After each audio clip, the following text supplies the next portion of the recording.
really for me, it was just having faith that God, still had a plan for me in football, continuing to believe that I could still play and, not get too down on myself. Because a lot of times when people are in valleys, that they start looking inside as to like, what's wrong with me, all the negative affirmations that come in with that. At the end of the day, like what I do for a living, which is play football, is so short. In my life here on earth, going to be one of the most important things when you're laying on your deathbed. It's not going to be, oh shoot, I wish I had 2 more years of ball, or, I wish I won the Super Bowl. Like, sure, those could be things to think about. But when you're on your deathbed and you just have the people around you who love you, we have a really big responsibility to try to put great people back into the world, who love God and who love others, because ultimately I think that's the greatest responsibility we have as parents. And I do wish younger people, come face to face with that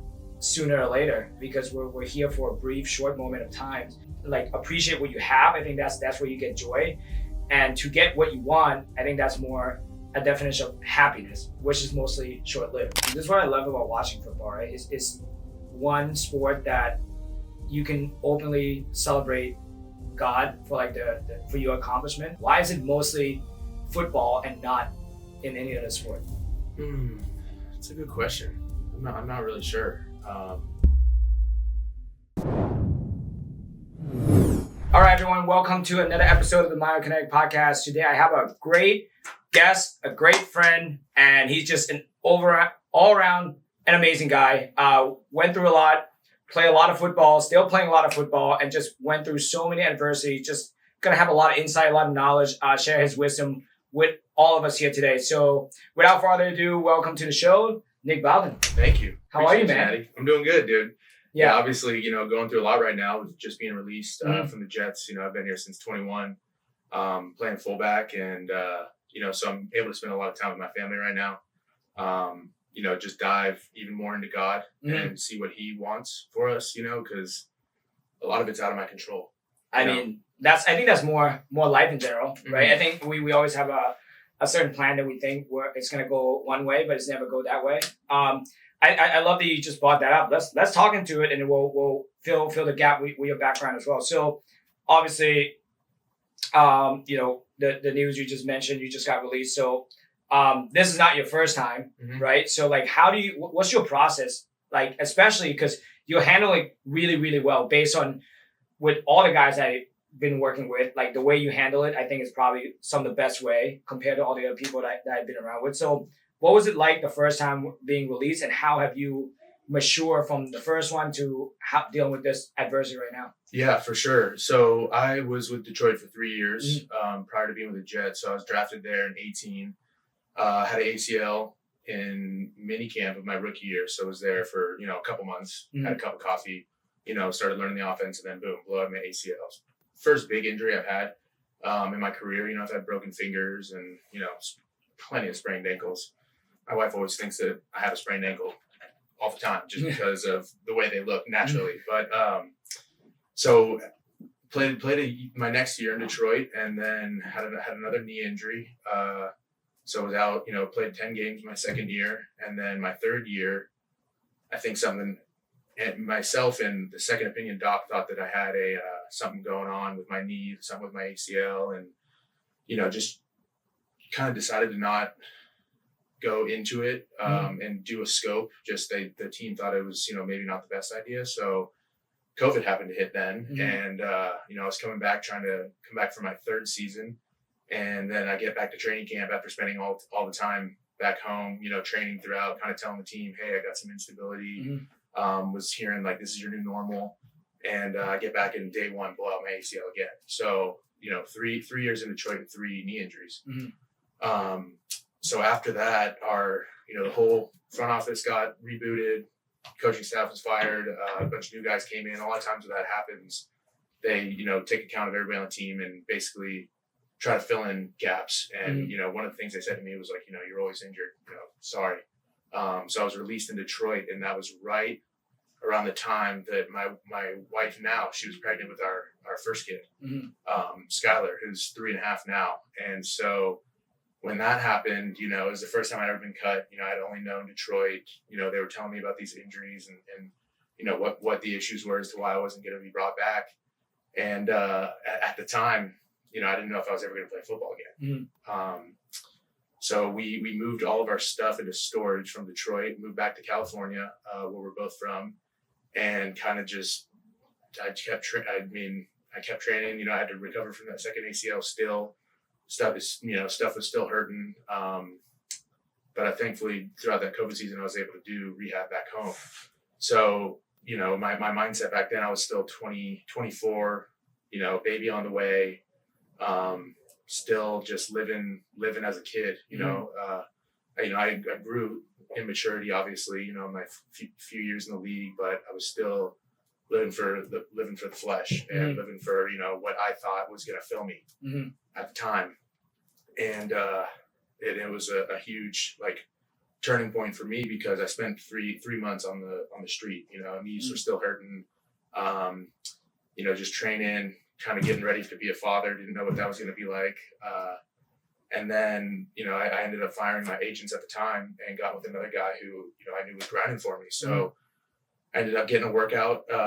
You know, getting a few workouts in a row with teams. That's kind of how it works when you're a free agent. They bring you in, you know, run you through some drills with the position coach and, you know, whatever front office guys, you know, head coach, whoever's out there, special teams coach. And so it was just really, for me, it was just having faith that God, you know, still had a plan for me in football. And there was nothing throughout those 3 months that was showing that to me. So for me, it was just continuing to believe that I could still play and, you know, not get too down on myself. Because a lot of times when people are in, you know, valleys that they start looking inside as to like, you know, what's wrong with me, you know, all the negative affirmations that come in with that. So throughout that time, of course I had those, you know, that was natural, but I knew I had God in my life at that time. And so he really just gave me another opportunity to keep playing. And I got out here in 2021, like week 3 of the season, you know, started on practice squad, spent a lot of extra hours with my position coach at the time, special teams coordinator at the time, just try to learn the offense because you're not there for the off-season program, you know, from April to June, you're not there from for training camp or anything. So I was just really trying to, you know, get my foot in the door and show that, you know, I'm trying to learn this, I'm trying to play on Sundays instead of, you know, be a 3-day-a-week, you know, worker, like a practice squad guy. So, you know, I spent the last few years here and have had ups and downs, but at this point in my career, you know, having another baby on the way, you know, it's kind of, there's a little bit of like a cycle. Oh, this is happening again. Yeah. And, you know, similar stuff going on in my life. And it was like, I'm throughout this process, I keep thinking back to what it was like back then, you know, and I was 4 years younger, you know, scared of having a kid, scared of being a first time father, you know, just the normal, you know, anxieties of that. But I think I'm just a lot more secure in knowing that I'm not just a football player too. So if it's in, you know, God's will for me to not play anymore, then, you know, there's nothing I can do about that. Yeah. And I think I have peace in knowing that. I think I will get another opportunity. I think, you know, I will be able to, you know, put pads on, put helmet on again and play, but you never know. Yeah. So that's a lot of what life is, you know, it's like you can have anxiety about the future. You have depression about the past, you know, you kind of miss what's going on in your life right now. And I have so many beautiful things, you know, besides football in my life, that I get to really dive into even more right now. Yeah. I think, dude, what I love is, it's almost like you have a shift in your identity, right? So like, what was that like? Obviously being a father is now take precedent over many things. And, you know, the way you interact with your daughter when she's here is amazing. So, I actually know a handful of guys that actually who play and is going to become the first time father. For the parents who are listening, how do you slowly like get into that role of like, hey, I'm going to be a dad, but I also have to provide at the same time? Yeah, for sure. I mean, that's, you know, in my family dynamic, like I am the provider. My wife's a stay-at-home mom, and that's an incredibly hard job in itself. So, you know, shout out to all the stay-at-home moms, because it's not a walk in the park by any means. And for myself, it's like, one of the harder things for me to do early in my career was to turn off my football mind and, my career when I'm home, and because that takes away from being present. And, with all the injuries I've had to learn to overcome that, because I still for sure have moments of being, concerned about something, something doesn't feel right. I'm, chasing my daughter around the house or whatever it may be. But at the end of the day, like, what I do for a living, which is play football, is so short in my life here on earth and in eternity that, like, keeping a perspective on family, is going to be one of the most important things when you're laying on your deathbed. It's not going to be, oh shoot, I wish I had 2 more years of ball, or, I wish I won the Super Bowl. Like, sure, those could be things to think about. But when you're on your deathbed and you just have the people around you who love you, and you love them, and just the way that you've, changed their life and help mold your kids into who they are, because they're going to be who they're going to be. We have a really big responsibility to try to put great people back into the world, who love God and who love others, because ultimately I think that's the greatest responsibility we have as parents. Yeah, it's great you brought that up, especially thinking of like your end stage of your life, right? Because when I first started this company, like one of my mentors was like, hey, you got to write like a mission statement, and the exercise was like, it's all about writing your eulogy. It's like, what do you want to say? What do you want to be remembered by? Who will be there? And like be as vivid as possible. So when I did that 6 years ago, I'm like, man, this exercise is kind of pointless. Like I can't think about that. But then the more I've grown, that's all I think about.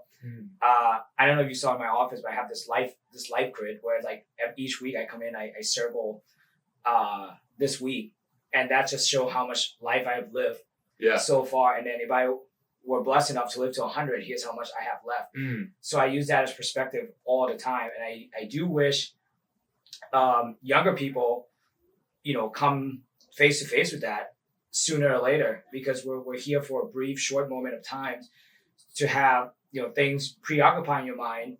It's really, in a way, it's blocking your blessing with what you have. Right? Because at the end of the day, you live in a great country, you have all the resources. You don't, by standard, me growing up in Thailand, like, this is totally different. Like, poverty here looks different than poverty in any other country, right? So to actually, like, appreciate what you have, I think that's where you get joy.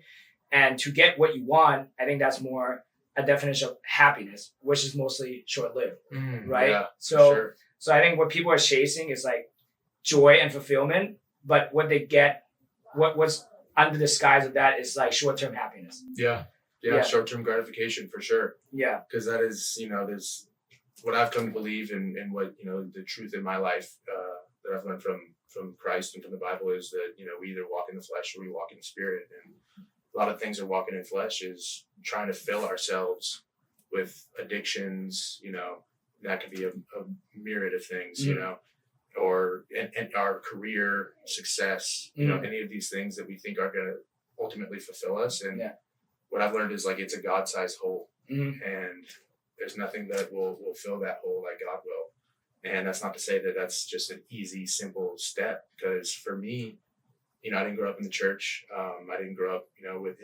more importantly, in a relationship with Christ. I had a lot of questions, and I had a lot of people in my life. I had an insane amount of grace growing up, before I even knew what that was. And still there's nothing that I can do to earn God's love. Like it's like, I think about my daughter, I have an insane unconditional love for her, and there's nothing that she can do that's going to make me love her anymore, or make me love her any less. Sure, there's things I don't like that she does, and I flip that into back into have my relationship with Christ is like, God, I know that there's things that I've done and I do that God doesn't like, and that's where we get conviction from. It doesn't come from nowhere. We know we have like we have a moral standard that we kind of know what's right and wrong. And if you look at the 10 Commandments, like, don't cheat, don't steal, don't murder, to name a few. Yeah. It's like those are things that, like, innately we know as humans. Yeah. So for me, it's just been a journey on trying to just seek God and Him showing Himself to me in really crazy ways, Yeah. So it's been and I'll never stop learning that until the day I meet him. I think the best thing I always try to get across to like the younger athletes that we work with is, like sometimes they end up questioning why their parents are doing certain things for them, and they wouldn't understand it until they become parents of their own. Because to love something is you have to love someone's first before you get the love back, right? Yeah. So I think it's very similar to like you having Sky. Like you're gonna love her no matter what, and then when you get that love back from her, it's great. But at the end of the day, like you're always gonna love. So I think it's for all the parents and kids listening to this. Like at the end of the day, like you're not gonna have anyone rooting for you harder than your parents will. Yeah. And I think that's something that they need to understand, because I've lost my dad in 2019, and then that's when I started realizing like, oh man, like, and I run the tape in my head all the time, like all the things that he used to do for me when I was younger, like pick me up from school, take me to tutor, then take me to swim practice, then wake me up at 5, help me do homework, then do it all over again. I'm like, that's sacrifice. Yeah. And if you think about, no one on earth is gonna do that for you at that age. Like, and that just put things in perspective, right? Especially like driving, the kids to rehab, then, take them to school, then making sure, some kids get to go to private school, they get to do travel sport, right? Those are all resources. And, my thing that I like to point out is like, what you have is not guaranteed. Not every kid's get that. Yeah. Right. And then they need to start appreciating, the parents for what they do for them, right? Because that's extremely important. One thing I do love and admire by just working with you is that you have no social media. You don't even interact on social media. And I think it's an option that people don't think is an option. So especially being a professional athlete these days now are like, is synonymous with being a celebrity in some way. So like, what was your thought process on just like eliminating that, and what have you found like since you start using social media and stuff, like how's your life changed? Yeah, for sure. It's a great question, because in this world right now, social media is insanely huge, right? I mean, the amount of followers you get, boosts your joy, the amount of likes, comments, whatever it may be, good and bad, can, be both positive and negative for you. So that was one of the things, earlier in my career that, and in college that I had a lot of pride in, and with that came a lot of comparison, which took away, I believe, joy and being grateful for what we do have, because, and I speak this for myself, but for everybody, is like, when you're looking at social media, like, you could be following a lot of really good, informative things, that are boosting your ability to learn, and things that you're interested in. But at the same time, I don't think our mind was created to have a bunch of different emotions, so quickly through just seeing something on our phone. And then you couple that with, I'm just doing that for 10 minutes and I just, flip through, 50 posts, read stuff, read comments, started thinking about what these people think of me, like me looking down, judging somebody, on, or in turn judging myself because of what somebody else has, like all of that for me, like, and I've gone through periods in my life where I've gotten rid of it, brought it back, gotten rid of it, brought it back. And that just goes to show, like, there comes a point where I feel like, oh, I'm good. I'll be able to, I'm secure in myself. I'll be able to, get back on there and be fine and just follow the good things and learn and talk, send stuff to friends, send stuff to my wife. But then I come right back to wanting to get rid of it. So like now I think this is probably one of the longest times that I haven't had it. And I just have a lot of peace from not being on there, because I think one of the things that a lot of people are scared to look at is screen time. Yeah. If you were to go into settings on your phone, look at your screen time, you'd probably see a lot of it under entertainment. And I'm not here to judge, because, a lot of people have businesses on there. A lot of people, give encouragement on there. But for myself and just what I've noticed and the change is it makes me more present at my house, with my wife and my daughter. It gets me just, it's just a distraction at the end of the day. We want to fill our time throughout our day instead of sitting, just in the presence of God, sitting, talking to my wife face to face, like we would be on our phones, at the end of the day, like, watch a show or we talk or something, then it's like, okay, the first thing we're going to do, the last thing we're going to do before bed, check our social media, or first thing you do when you wake up, check your social media, like instantly that puts you in a state of mind of comparing yourself with other people. Yeah.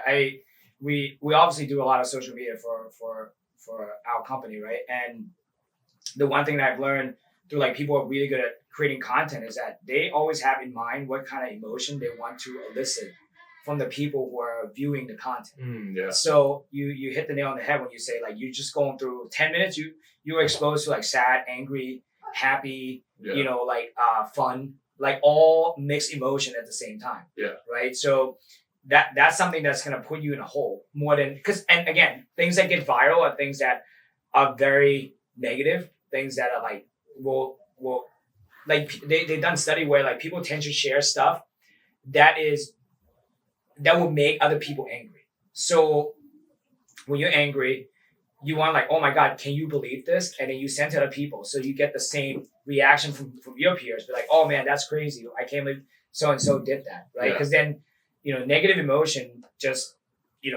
it's very viral, it's contagion. Sure. Right. So where like, I think the best thing about me having social media, especially with my buddy who's on tour right now over in the Middle East, is that he just sent me tons of funny memes, and that's how we communicate, right? Which I'm grateful and thankful for when it comes to that. But other than that, like, and the screen time is huge because I got this app, I think last year, and they were like did assessment, the amount of screen time I use, especially like text, call, watching videos and stuff, and they did a calculation like, oh, if you kept this up, you will spend 18 years of your life on your phone. Is it? And I'm like, wow, that's insane. Yeah, then you go back to your thing in your office and you basically cross off 18 years. Yeah, and I'm like, I always complain about, commuting, driving, because you're losing years of your life by commuting. You're doing the exact same thing on your phone without commuting. Yeah. So and a lot of times you're going through these things, you're watching videos, and then all of a sudden you just go back to whatever it is you're doing, and like that stuff's just completely gone. Yeah. It's just a lot of mindless, try to get out of boredom. But I think a lot of times, especially in our day and age, boredom is a good thing. Yeah. Yeah. It's intense. It's intense. Yeah. So let's talk about your obviously you're very professional at what you do, especially when it comes to taking care of your body. Like you have a team of people, which I have met, and they are super knowledgeable, very, very driven, and just want to see you do well. How do you put yourself into that mindset of like, because obviously being drafted at like the age of 20, 21, like you clearly didn't have that. How do you slowly start putting a team together, and what were some of the benefits that you've seen so far, and how do you vet out and find good people? Yeah, this is a great question. I mean, one of the things that I did early on in my career was just ask some of the vets, some of the guys who have been around for a while and figure out who they work with, what works for them. Because at the same time, something that works for them may not work for me. So it's about trial and error and being really conscious about how I feel. One thing I appreciate a ton from you is you always ask me every day after we work together is how do you feel? And it like puts me into a mindset of, trying to take account of what I think went well the day before and what I think didn't, what's tight, what feels like it's pulling. So I think trying to be more conscious, and that's a thing, like if you're on your phone all the time, like maybe not thinking about that stuff, but for me with vetting people is like, first of all, like I want to have people who love what they do, have a passion for it, because then they may never be continuing to grow in their field, and if something's maybe not working for me, like who knows if they're going to adjust. I've had that happen in the past, and it's somebody who I can count on, who can count on me, because it's a reciprocal relationship to where I'm not going to be canceling on them all the time. Like nobody in the service industry likes that.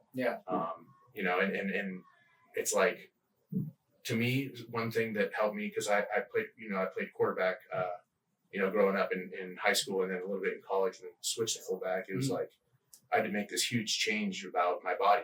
I was always I was running away from contact to then trying to initiate it. So for me, it was like all the little things added up, and like I still take that to this day, and I believe that some of my injuries have come from overworking. you know, overtraining for long periods of time, feeling like I need to do more, I need to do more, I need to do more. But a lot of times it's like doing more is actually doing less.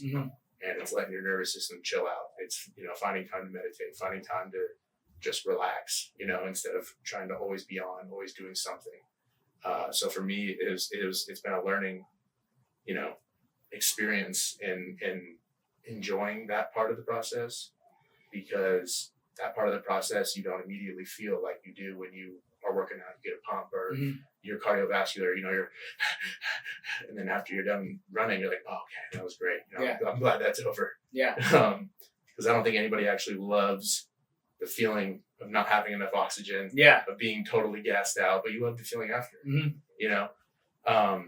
So it's definitely been a process that's taken, you know, years to kind of cultivate. And, you know, this team that you're talking about is really, you know, it starts with trust, you know, like I trust you, you know, fully with, you know, getting me right, helping me out, figuring out problems. Because ultimately it comes out of problem solving, you know, and a lot of times as athletes, we can't communicate well enough. Like you and I were talking a couple weeks ago, I was like, dude, I wish you could just feel exactly what I was feeling. Like how much easier would that make your job if they could figure that out? So it comes down to just trust, communication, problem solving. So let's list out the team, the title that's part of your team, right? So obviously you have Ashley, which is great. Yeah. She's an amazing massage therapist. You know, she's been working with me for a couple years. Feels like she's part of my family now. You know, she comes over and there's times where she'll be done working, and, you know, I bought a table and everything. We have a nice little kind of half finished basement that, you know, kind of try to make it like a recovery type room. So she comes over and works, and then she'll go hang out with my daughter after for, you know, 10, 20, 30 minutes if she's not working anymore, or she's slept over. You know, she's become part of our family. Like we love her. And so she's been like instrumental in helping me throughout the season, you know, and in the off season. I mean, she comes over twice a week, and we have it scheduled the same time you know, every week. So she drives from Connecticut, you know, 2, sometimes 3 hours traffic. So I'm incredibly grateful for her. Obviously yourself, you know, we started working together probably like 2 months ago now, and my health has completely changed. You know, just with your help, the help of everybody here, like, you know, I don't want to, you know, this isn't a paid program for Myokinetics, but like this guy's been unbelievable for me. Like, you know, both my spirit, my mental, my physical over the past couple of months. So I'm incredibly grateful for you, dude. Appreciate that, man. Like I tell you that every time, you know, and it's been amazing. So, you know, and the stuff that you do is different than the stuff Ashley does, but like the way that it marries together is, I think I found it to be really great. And then I have my chiropractors just up the street, Dr. Sierra and Dr. Donna. You know, they kind of have their own kind of part in the body too, with, you know, doing some of the joint work and everything. So they've been unbelievably helpful for me as well. You know, I have Mary. She does IVs. She's a nurse. She comes from Brooklyn. You know, she does all kinds of vitamins and minerals and, you know, other stuff to kind of help at the cellular level. So during the season, you know, I see her 1 to 2 times a week. She shows up to the hotel. She travels, sees a bunch of guys at the hotel. So, you know, it's a time when we all, you know, down on 10 people are all in a room. Like, you know, there's like 650 pounds worth of guys on the 2, you know, queen beds or double beds, and then, you know, people sitting on the floor and stuff. So she's incredibly helpful. Let's see. I mean, you know, your ART guy. You know, Dr. John. You know, he comes over to the house, does ARTs, chiropractor as well. You know, ARTs, active release therapy. I would not be able to explain it to you if I tried, but it's, you know, something he does with muscles and joints. So it's like, you know, fitting all these pieces together as it's a puzzle, because the body is, you know, we go through so much training in the off season, and then obviously through the season, you know, there's a lot more impact. So it's super important, you know, in any sport, to have a team around you who, you know, you trust, you're able to be, because I can tell all of you guys anything, you know, it's not like, you know, my job is based upon, you know, your opinion in my body and how it's doing. Like, all you want to do is help. And so like having that trust is vital.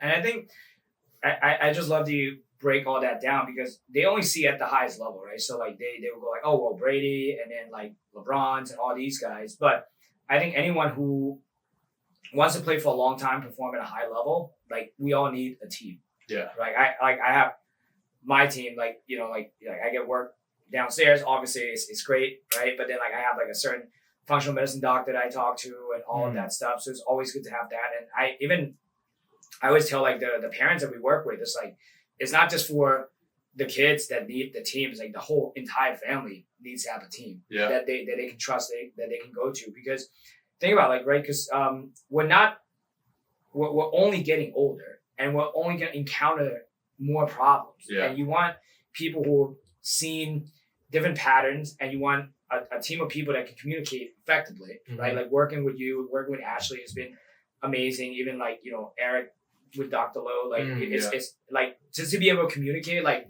my job is to be a sponge. It's like to listen to how you feel, talk to people that you work with, and then from there I just learn, and just they're gonna tell me exactly what doesn't work, and then that make my job a lot easier because now we have to go. I don't have to do all the guesswork because I already know what doesn't work. Yeah. And then from there I just say, okay, this worked, then we'll just keep doing that, and we'll add on to this. Yeah. Right? Because the way I look at it, again, this is like coming from like a restaurant background. It's like if there's a recipe, I'm gonna follow that. And if people love that recipe, I'm not gonna change it. Yeah. Because at that point, it's more self-serving for me, right? And it's not catering to the people that actually need the outcome. Yeah, no doubt. Yeah.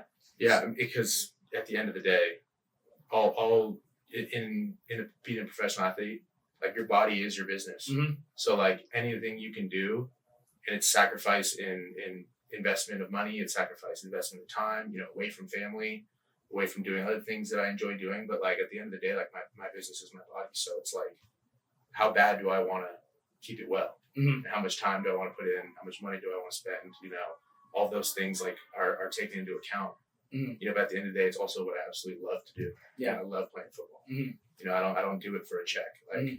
Like if I could play as long as possible, until they scrape me out of the league, like I would do that. So it's it's all it's what my passion is right now. I think it's what God's given me the ability to do, to be able to glorify Him, and explain my testimony and how He's worked in my life. So and this one thing, this is what I love about watching football, right? Is one sport that you can openly celebrate God for like for your accomplishment, where like most sports kind of stay away from that. I don't see a lot of that in the NBA at all. MLB, I do see some, but football, like last season, CJ Stroud, open up talking about that. Why do you think that is? Why is it mostly football and not in any other sport? It's a good question. I'm not really sure. I really don't know, honestly. I guess just the guys maybe who I've come in contact with, is God's a huge part of their life, and I've never been in a locker room, in other sports. But it is a beautiful thing to see when that happens, because that's, not what the world, is used to, or the world, celebrates. Most of the world. Yeah, I for me, outside looking in, I do think when it comes to the sport of football, most athletes has a more difficult upbringing compared to other sports. So look at basketball, you need to have good amount of resources. You need to have, and you kind of get famous really quickly. And, like with football, especially the guys that I get to work with, that have been, fortunate to work with, is like they have some incredible upbringings, like almost like just a lot of struggle to get to where they are now. And sometimes, even for myself, when you look back, you're like, how? Like I always say this, right? It's like, I'm not even supposed to make it this far. Like just if you look at stat, right? So I went to went to state school, I went to community college, then I transferred to Maryland, and percentage of kids that actually got undergrad, bachelor degree after going to community college, it's like less than 20%. Jeez. So like you see like just numbers, like you just see so just looking at that, it's like that's why like I always tell anyone, if you're gonna measure anything, you measure yourself backward, and then you look at some of the amazing things that have happened to you, and you just say, wow, like there's no way that was just all my own will. It can be. It's literally Exactly. like look, even with your story, right? So like this is the question I want to ask you is, so obviously you love playing football, you've been playing for a long time. At which point in your career where you realize that like, okay, I can probably do this for a living? Shoot, probably. So like I said, I switched from quarterback, never played anything before that, did every other sport growing up. And then in college, I basically got told you can either transfer or you can switch positions. And at the time, I was going into this is like the spring going into my sophomore season. So I was like, what position do you want me to play? And he said fullback, and I literally laughed. Like I thought the coach was joking, and he was a super serious guy. Heck of a coach. Like, it's one of my favorite coaches I've had, Rocky Long in San Diego State. But I literally like laughed at the time, and because he was like, well, basically you're not tall enough to play tight end, you're not fast enough to play running back, you've never played anything on defense, so we're gonna try you at fullback. I'm like, great, I go back home. I literally go back home. My mom, dad, and I, like, we did like a pros cons, sticky note on the wall type deal. And I love San Diego State at the time. I had a bunch of friends down there. I was getting ready to go into business school, so I only had one other offer, play quarterback, coming out of high school, and it was Eastern Washington. They got the red field, and it's a D1 school. But I was like, I didn't even need to take a visit down to San Diego State. I was like, yeah, I'll go there. Yeah. So I ended up graduating early from high school to go down there and play quarterback, and then that all happened after my freshman year, and so I pretty much had to like totally change who I was on the field, which in turn changed who I was off the field. And I actually got into some trouble because of that. So so I had a really bad spring, hated it. Went into the season as somehow as the backup. I think that they just didn't have any other fullbacks, and we had a guy in front of me who was a monster. So thankfully, I got to learn from him by watching, but I also my mind was pretty checked out of football, because I was like, this isn't for me. I shouldn't be playing fullback. I was big at the time. I was probably 230. Something like that, maybe a little bit less. And so like I had physical tools for it, but mentally I wasn't there. And so the whole season pretty much got thrown in at the end of the games. When we were winning, and hated it. We ended up winning the championship that year. The guy in front of me had a great chance to go keep playing. So he was a senior at the time, and so I was kind of the next man up. And I remember one of his offensive linemen, who was a junior that year, going to be a senior the next year. We were flying back from our bowl game in Hawaii, and he came up to me like, kind of like, I think it was like around the middle of the night, after the game. We were flying home from Hawaii, and he's like, we're going to need you to really step up next year. And at this point, I was like already pretty much checked out and deciding I wasn't going to play. And I don't know what made him come talk to me, but like that conversation, and he maybe doesn't even remember this, with that conversation, like got me thinking into our off season in college, like, okay, what would this look like if I really did, put everything I had into it? Because what worked for me previously in getting a scholarship was, really locking in and just grinding and just like kind of letting go of all the other stuff, all the partying, all the whatever. And so it had me thinking that whole break. And then I basically made a decision, did another pros cons on the wall with my mom and dad, like I did the year prior, that like, okay, I'm going to really give this a shot. And so I started reaching out to a bunch of different fullbacks, in the NFL at the time, retired guys who played at San Diego, and just started trying to gain information that would help me. And then I had a really good spring going into my junior year. So I was like, I can do this. I put on, maybe 10 pounds, had confidence in it, had belief in myself at that point. And I still wasn't at that point where I was like, I can do this for a living, because I really hadn't played any meaningful snaps. Yeah. And then that summer, when I was, had all this pride, I could do this, I'm a fullback now. Like I went and got arrested twice. Oh man. Yeah. One was in my hometown in Los Gatos, California, and the other was down in San Diego, and they were like 2 weeks apart from each other. And so I was basically, moral of the story is I was just a drunk idiot, was making bad decisions, would get really drunk, all of a sudden be a tough guy, and that I found myself woke up in jail the next morning 2 times, having no idea what happened. Wow. So talk about rock bottom. And was about to be kicked off the football team. I had a felony resisting arrest. And literally that's when God came into my life. And I had a really, really crazy experience, that basically San Diego hadn't found out about San Jose yet. And my attorney was saying all the stars had to align in order for me to not have a felony, in order for me to not get kicked out of school. And so by God's grace, I got in my car. At the time I had like 1,000 songs on my iPad, or my iPhone. It was probably like an iPhone 5, or 6 at the time. And in 3 Little Birds, Bob Marley comes on. Everything's gonna be all right. And I just felt this like insane presence, like a warm hug. I've always described it as a warm hug wrapping around me, like started bawling, crying in my car. And at that point, it was really looking bad because San Diego, the second one, I just found out about San Jose. And so I'm sitting there just going like in full tears, like in a belief that it was going to be okay if I just did the things that God wanted me to do. And I didn't know what that was at the time because I wasn't going to church. I wasn't in the Word. I had friends who were Christians. I had people who had spoken to my life, but I wasn't seeking. I was still living crazy, obviously, having just been arrested. And so then by His grace, my court date got moved up, which was crazy that it even did as far as it did, because in college, if you don't enter in like day 1 of training camp, you can't enter in 2 weeks later or whatever it is. So my court date got way pushed up. By some crazy miracle, everything ended up being okay. Wow.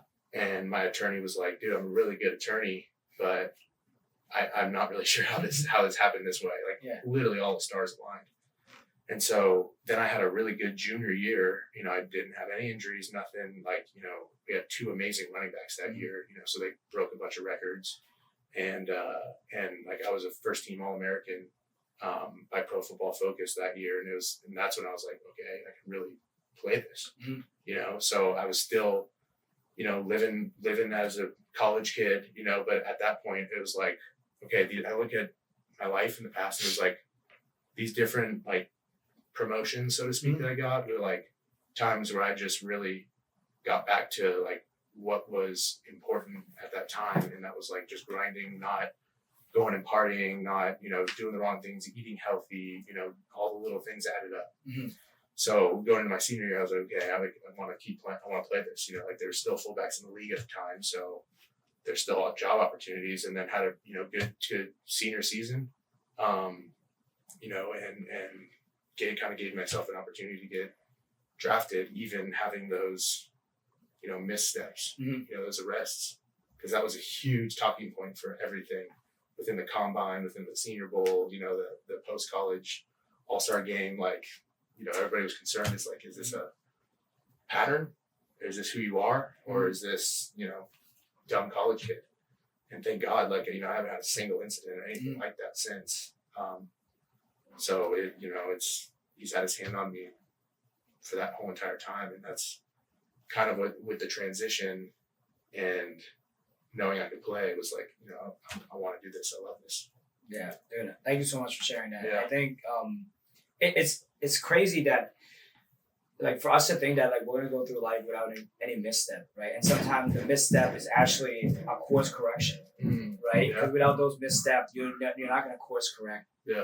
I always I always use this analogy. It's you're not gonna change the way you drive until you get pulled over.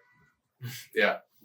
If you get away going 100 miles per hour every time you go, and no one pull you over, stopping you, give you a ticket, you're gonna keep doing that. Yeah.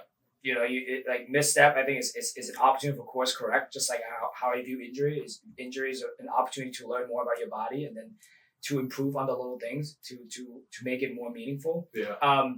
Going into that draft season, obviously you have to confront that because it's your past, right? That's the one thing, you can't run away from your past. There's nowhere far enough for you to run. That's one of my favorite quotes that hang up in one of the Disney ride. Every time I see it, I take a picture of it. And during like that whole interview process, especially talking to like different professional team and stuff, how did you start confronting that? Because that's a hard process. Because for all of us, like we, especially guys, we want to bury everything down and then not talk about it. But for you, it's an interview. Yeah. So like, what were your process going through that whole thing, and how did you own up to it? Yeah, for sure. I mean, that you just said it, hit it on the head right there. Is like, not having any other excuse that it was anybody else's fault besides my own.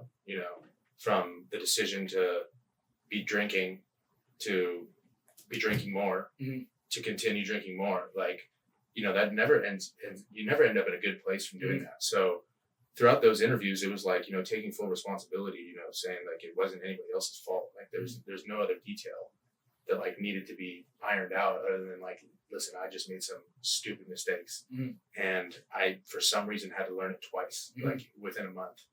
And, unfortunately, like, my parents had a huge, burden financially, emotionally, like is my kid about to get kicked out of school, like, or go to jail, or juvie at the time, or I was 9, I was 19 at the time. So would have been going to juvie. And it's like the whole entire process, like a lot of my questions are based around that. It's like your tape always speaks for itself. So they want to figure out who the person is. Yeah. Like, are you going to be a good guy in the locker room? Are you going to be a distraction? All these things. So, and it started to feel like you have so many of those interviews from like, scout, like area scouts to, scouting directors to, GM, head coach, offensive coordinator, like all these different people within the organization who are making decisions about you. And it almost felt like at a certain point that your story feels like a recorded tape just by the way that you're saying it over and over again. So something like you really have to do in scenarios like that is like continue to have emotion through it, because it is your story and this person's probably hearing it for the first time. Yep. And I think that's a lot of like everybody's got a story, right? Everybody's got missteps. And for me at that time, of those happening, it was like I couldn't see anything outside of my world of like, I'm screwed right now, and like that's something that as I've learned to grow and have, injuries along the way in my professional career or being cut, more injuries here, than being cut by the Jets, is like I'm in the here and now, but like my perspective has widened a little bit, you know what I mean? Just because of understanding the peaks and valleys of life. But like, I know that this is for a short-term time, and the short-term time is, we're kind of in limbo. My wife and I are like, we pack up our house. Like, are we going to get a call from the Jets tomorrow? Are we going to get a call from another team? Like, what are we doing here? And like, we're really just trusting that God's plan is going to show itself, praying for it, and just trying to do the little things right, trying to grind, trying to obey, and obedience to us is like, listening to things in our head that's saying like, yeah, maybe maybe you shouldn't do this, and trying to overcome that, more times than giving into whatever it may be, And so for us right now is like one of those times where a lot of people are looking at, like my dad just called me on the way here asking, like how my head is. I'm like, dude, I'm honestly really good. Like a lot of people are wondering that. I've texted, and it's like to have a perspective that it's not the end of the world. This is for a short period, and that's with anything in life that we go through is like, it's not going to be like this forever. Good and bad. Yeah. No. Yeah. I mean, if you expand the time horizon long enough, bad things can turn out to good. I mean, that's how I always look. Any bad situation I've been in my life is has provided long-term benefits. Yeah. Way more than any of the good stuff, to be honest. And you learn, you only learn when you fall flat on your face. And then because part of that process, you have to learn how to pick yourself back up and then confront the thing that made you fall flat on your face first. Right? Yeah. So, all right, man. So listen, last question. Obviously you mentioned, Christ, you mentioned God, you mentioned the Bible a lot. So let's finish off with this. What is your favorite verse to go to? It's got to be Jeremiah 29:11. It says, "For I know the plans I have for you, declares the Lord. Plans to prosper you and not harm you, plans to give you hope in a future." And that's something I have it tattooed on my back. You know, the first Bible I was ever given, it was my own Bible, was from my wife. I'm getting chills right now, even thinking about it. And it, you know, she put that on there. And it's something that, you know, I've always lived by and has, you know, helped me a lot, because when you look at something like that, it's like, gives you hope in a future. Like, that means, like, no matter what it is you're going through, like you said, is like, it can be turned for good. And that doesn't mean don't learn lessons through it, you know, because we all have to. You hope that you're able to learn the big lessons from somebody else, but sometimes you got to go through it yourself. Yeah. And, you know, that's just one of the things that God's put on my heart. And that verse has come up in crazy times and ways and from different people, and hearing a sermon or whatever, you know, somebody sends me a sermon and happens to be in the sermon, like, or I'm reading, you know, like a daily devotional and it's in there, and it's like just little reminders, you know, for me. And that's kind of been my life verse. So I appreciate you asking that, though. No. Nobody's ever hasn't asked me that in a long time. No, I love that, man. Nick, thank you so much for your time, man. I really appreciate it. Thank you for the opportunity for having this conversation, and B, for us to even get connected. And, you know, obviously it's part of the plan. And I just appreciate you coming on, sharing, you know, your experience and advice and wisdom to our listener. Thank you. Yeah, of course, dude. Thanks for having me. Appreciate you.